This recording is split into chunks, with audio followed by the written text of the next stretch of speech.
CS Jawahar Reddy YCP నాయకులు, CM కుటుంబ సభ్యులు, సీఎం బంధువులు దాదాపు 2000 కోట్ల రూపాయల భూముల్ని 596 జీవో నడ్డు పెట్టుకొని కుంభకోణం చేశారు.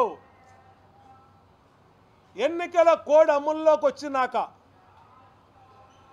చీఫ్ సెక్రటరీ రహస్యంగా విశాఖ వెళ్ళవలసిన అవసరం ఏంటి?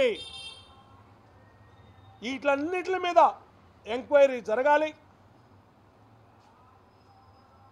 ఎన్నికల అనంతరం రాష్ట్రం మొత్తం వైసీపీ చేస్తున్నటువంటి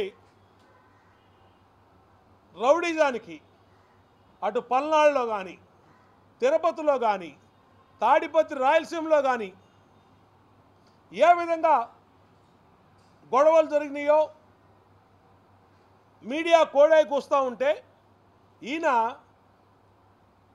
భోగాపురం వెళ్ళి సొంత పనులు చక్కబెట్టుకోవడానికి భోగాపురం వెళ్ళి అక్కడ పేరుకి భోగాపురం ఎయిర్పోర్ట్ సందర్శించాడు కన్స్ట్రక్షన్ పని.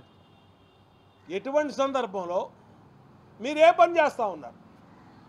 అంటే 5 ఏళ్ళు మీకు భోగాపురం ప్రారంభించినటువంటి తెలుగుదేశం ప్రభుత్వ హయాంలో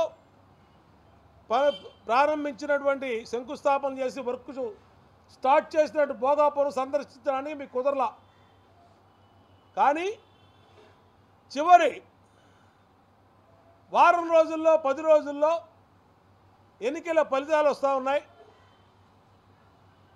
కౌంటింగ్లు జరుగుతూ ఉన్నాయి. రాష్ట్రం మొత్తం వైసీపీ రౌడీ మూకలు దౌర్జన్యాలు గొడవలు చేస్తూ ఉన్నారు. ఒకవైపు ఆరోగ్యశ్రీ ఎక్కడ అమలు కాక పేదల ప్రాణాలు పిట్టల్లాగా రాలిపోతూ ఉన్నాయి. రాష్ట్రంలో అనేక సమస్యలు ఉన్నటువంటి ఈ సందర్భంలో సిఎస్ జవహర్ రెడ్డిగా మాత్రం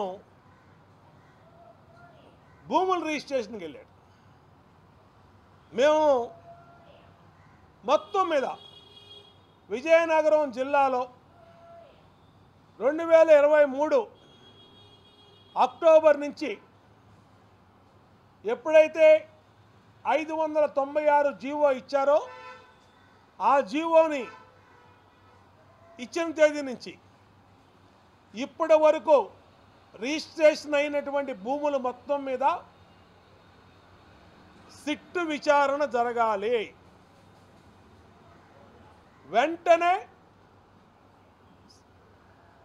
జవహర్ రెడ్డిని ఆ పదవి నుంచి